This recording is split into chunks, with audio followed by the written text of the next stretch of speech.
Dear students, welcome to the first lecture of biology first year.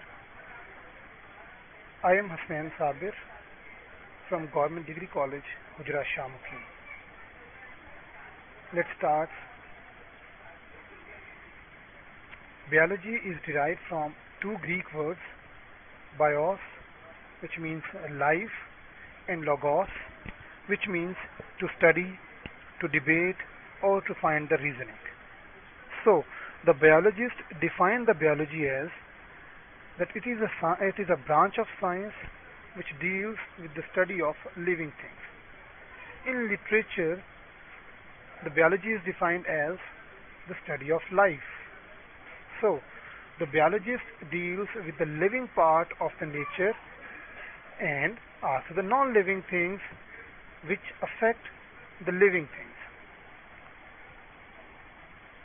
So, when we say that the biology is the study of life, so then we have to find the answer of the life. What is life? If someone asks me the question that what is life, I become confused. I did not find proper words in an organized form to define the life. So the questions like, what is the meaning of life? Why should there be life?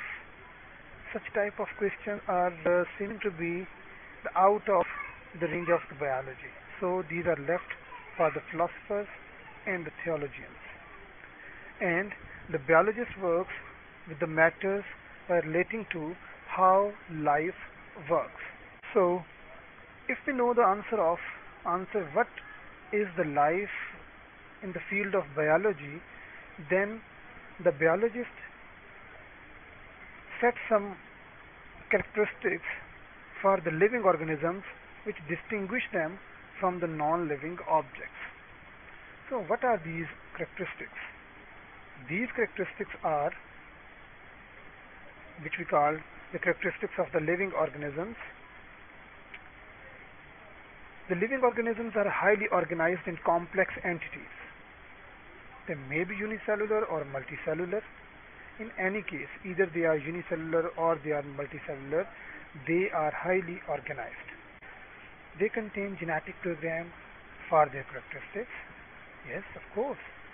The genetic material not only control the shape of the living organism,